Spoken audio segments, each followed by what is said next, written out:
মাচুল বৃদ্ধিৰ প্ৰতিবাদত গুৱাহাটী বিশ্ববিদ্যালয়ত ছাত্ৰ সমাজে আন্দোলন অব্যাহত ৰাখিছে যদিও বিশ্ববিদ্যালয় কৰ্তৃপক্ষই এই অভিযোগ অস্বীকাৰ কৰিছে। বিশ্ববিদ্যালয়খনৰ পঞ্জীয়ক অধ্যাপক উৎপল শৰ্মাই আজি এখন সংবাদমেল আয়োজন কৰি কলেজ অধ্যক্ষ পৰিষদৰ দাবীকো নস্যাৎ কৰিছে। অধ্যক্ষ পৰিষদে সংবাদ মাধ্যমক ভুল তথ্য দিয়া বুলি কৈছে পঞ্জীয়কে। গুৱাহাটী বিশ্ববিদ্যালয় এতিয়া বছৰি ৮০-৯০ কোটি টকাৰ ঘাটিৰ বাজেটেৰে চলি আছে বুলিও তেওঁ মন্তব্য কৰিছে। বিশ্ববিদ্যালয়ৰ পঞ্জীয়কে সংবাদমেলত কি কৈছে শুনো আহক। আসলতে কথাটো এনেকুৱা নহয়, মই আপোনালোকক তথ্যটো দেখাব পাৰিম যে 15% আমাৰ বঢ়োৱা হৈছিলে। 2018 চনত যিটো ৯,০৮০ টকা আছিলে সেইটো এইবাৰ 10,৫০০ টকা হৈছে। আৰু এই কথাটো আমি কিয় ফিজটো আমাক লাগে, ফিজটো ছাত্ৰ ছাত্ৰী আমাৰ ইয়াতে সংযোজন হয়। সেই ছাত্ৰ ছাত্ৰীখিনি মাৰ্ক ট্ৰেইন, তেওঁলোকৰ কুৱেশ্যন পেপাৰ ছেটিং, তেওঁলোকৰ আনচাৰ স্ক্ৰিপ্ট ইভালুৱেশ্যন, এই গোটেই আনচাৰ স্ক্ৰিপ্টবিলাক আমি ইয়াৰ পৰা তেওঁলোকৰ তালৈকে পঠোৱা, তাৰ প্ৰিণ্ট কৰা, ইভালুৱেশ্যন, ৰিইভালুৱেশ্যন, বাকী লজিষ্টিক ফেচিলিটিজ, ইনভেজিলেটৰৰ ৰেমুনাৰেশ্যন, তাৰ লগত ৰিলেটেড মেন পাৱাৰ আৰু এই যিটো লাইফ লং চাৰ্টিফিকেটৰ গোটেই পৰিক্ৰমা, এই তাৰ লগতে থাকে ভেৰিফিকেশ্যন, ট্ৰান্সক্ৰিপ্ট জেনেৰেশ্যন, এই গোটেই ডাটা মেনেজমেণ্টৰ কাৰণে আমাৰ এটা ডাঙৰ এটা ছিষ্টেম আমাৰ চলি থাকে ইয়াতে। আৰু সেইবিলাকৰ কাৰণে আমি একেবাৰে সামান্য, সেইটোৰ তুলনাত যদি আপোনালোকে তুলনা কৰে এইটো এটা সামান্য ফিজ। আৰু ইয়াতে যি ধৰণৰ কথা কোৱা হৈছে লাখ টকাৰ, আচলতে কথাটো যদি আপোনালোকে তুলনা কৰে যে এখন কলেজত যদি 3টা ষ্ট্ৰীম থাকে, আমি সেইটো তেওঁলোকক আমি জনাইছিলোঁ যে এখন কলেজত যদি 3টা ষ্ট্ৰীম থাকে, ষ্ট্ৰীম মানে art stream, science stream, commerce stream, তেতিয়া তেওঁলোকে 10,৫০০ টকা পূৰণ 3, সেইখিনি পইচাহে তেওঁলোকে দিব লাগে। যদিহে তেওঁলোকৰ সেই প্ৰগ্ৰেমটো আগতে নাছিলে, ধৰি ল'লোঁ ফিজিক্স প্ৰগ্ৰেম, আৰু মই আকৌ পুনৰবাৰ অনুৰোধ জনাম যে অধ্যক্ষ পৰিষদে এনেকুৱা ধৰণৰ তথ্য ভুল তথ্যৰে প্ৰচাৰ নকৰি পেলাই তেখেতসকল আমাৰ লগত আহি পেলাই আলোচনা কৰিলে মই ভাবোঁ আমি সমস্যাবিলাক সমাধান কৰিব পাৰিম। কাৰণ গুৱাহাটী বিশ্ববিদ্যালয়ৰ লগত এই এফিলিয়েটেড কলেজ বা অট'নমাছ কলেজ এইখিনি সম্পৃক্তভাৱে জড়িত হৈ আছে। গুৱাহাটী বিশ্ববিদ্যালয়ৰ উত্থানত তেওঁলোকৰো যথেষ্ট সহযোগ আছে, কিন্তু এই ধৰণৰ কথাৰে তেওঁলোকে যিটো পাব্লিক পাৰ্চেপশ্যন, ইউনিভাৰ্চিটিৰ পাব্লিক পাৰ্চেপশ্যনত যিটো হেৰি কৰা হৈছে সেইটো মানে গ্ৰহণযোগ্য নহয়।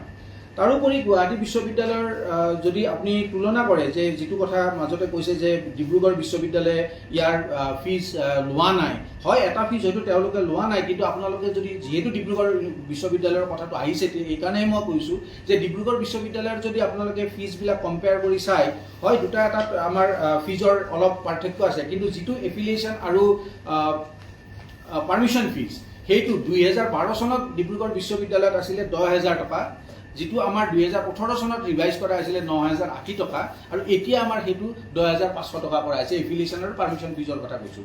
আৰু বহুত ক্ষেত্ৰত ডিফাৰেঞ্চ আছে, আমাতকৈ তেওঁলোকৰ বেছি কিছুমান হেৰি আৰু কিছুমানত আমাতকৈ তেওঁলোকৰ কম। গতিকে এইটো এটা তুলনা ঠিক তেনেধৰণে কৰা হেৰি নহয়। তাৰোপৰি আপোনালোকে জানে যে গুৱাহাটী বিশ্ববিদ্যালয়খন নাকৰ A+ বিশ্ববিদ্যালয়, NIRFৰ 9th ৰেংক ষ্টেট ইউনিভাৰ্চিটি। এই প্ৰক্ৰিয়াটো চলাই নিয়াৰ কাৰণেও আমাৰ কিছু কৰণীয় থাকে। তাৰোপৰি দুৰ্ভাগ্যবশতঃ ধৰক আমি মেৰু পোৱা নাই, ডিব্ৰুগড় ইউনিভাৰ্চিটি মেৰু পাইছে।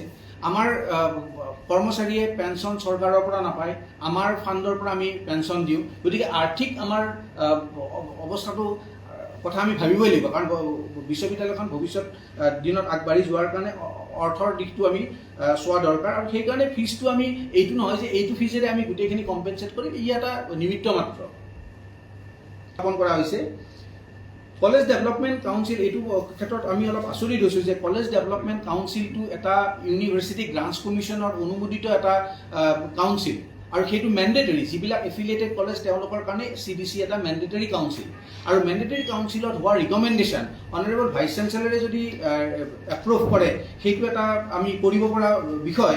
কিয়নো আপোনালোকে যদি আমাৰ গুৱাহাটী বিশ্ববিদ্যালয়ৰ এক্টখন চাই, এই গুৱাহাটী বিশ্ববিদ্যালয়ৰ এক্টৰ আপোনালোকে 8 ছেকশ্যন 8ত আপোনালোকে যদি চাই, ছেকশ্যন 8ৰ 4 নম্বৰ দফাটো যদি আপোনালোকে চাই, তাত লিখা আছে in any emergency which in the opinion of the vice chancellor required that immediate action should be taken, the vice chancellor shall take such action as he deems necessary and shall at the earliest opportunity thereafter report this action to the officer, authority or other body who or which in the ordinary course would have dealt with a matter. গতিকে আমি এইটো ক্ষেত্ৰত honourable উপাচাৰ্য মহোদয়ৰ অনুমোদন সাপেক্ষে আমি সেই সিদ্ধান্তটো ল'ব পাৰোঁ। আৰু সেইটো আমি এনেকুৱা নহয় যে সেইটো লৈ পেলাই আমি জনোৱা নাই, আমি সেইটো সকলোকে এটা নটিফিকেশ্যনৰ জৰিয়তে জনোৱা হয়। আৰু কেতিয়াবা সেইটোত কাৰোবাৰ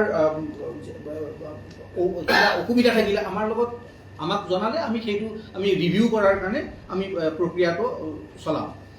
এই সম্পৰ্কত মই আকৌ অনুৰোধ জনাম যে আমাৰ সন্মানীয় অধ্যক্ষসকলক যে এই যিটো তেখেতসকলৰ ক'বলগীয়া আছে এইখিনি আলোচনাৰ মাধ্যমেৰে, গণতান্ত্ৰিক প্ৰক্ৰিয়াৰ মাধ্যমেৰে সমাধান কৰাটো বিচাৰোঁ। আৰু শেষত মই এইটো কথাও কওঁ যে যিখিনি তথ্য তেওঁলোকে দিছে প্ৰেছ ৰিলিজৰ থ্ৰুৰে, সেই তথ্যখিনি কিন্তু শুদ্ধ নহয়। গতিকে মই আপোনালোকক সন্মানীয় সংবাদ মাধ্যমৰ সমূহ কৰ্মচাৰীক অনুৰোধ জনাইছোঁ যাতে এনেকুৱা ধৰণৰ বাতৰি প্ৰচাৰ কৰাৰ আগতে একবাৰ আমাৰ লগত কথাটো ভেৰিফাই কৰে।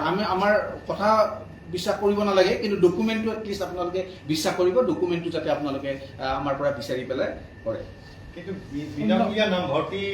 এইটো আমি কলেজ সম্পৰ্কীয় আৰু কিবা যদি আপোনালোকৰ আছে সেইটো কথা তাৰপিছত মই এইটো লিখাই দিম। পাৰ্মিশ্যন ফিজটো আগতে আছিল নে? আছিল। পাৰ্মিশ্যন ফিজটো আগতে আছিলে, এইটো ষ্টেটুটৰী নৰ্মছ। পাৰ্মিশ্যনটো ষ্টেটুটৰী নৰ্মছ, আৰু পাৰ্মিশ্যনটো প্ৰতিটো ষ্ট্ৰীমৰ কাৰণেহে লোৱা হ'ব। যিহেতু 4 year ইণ্টিগ্ৰেটেড প্ৰগ্ৰাম, যিহেতু ষ্টুডেণ্টক আমি 4 year আণ্ডাৰ গ্ৰেজুৱেট প্ৰগ্ৰাম হিচাপে এডমিশ্যন লৈছে, গতিকে তেওঁলোকৰ যিটো 4th year ফিজ সেইটো পাৰ ষ্ট্ৰীম হিচাপে লোৱা হ'ব।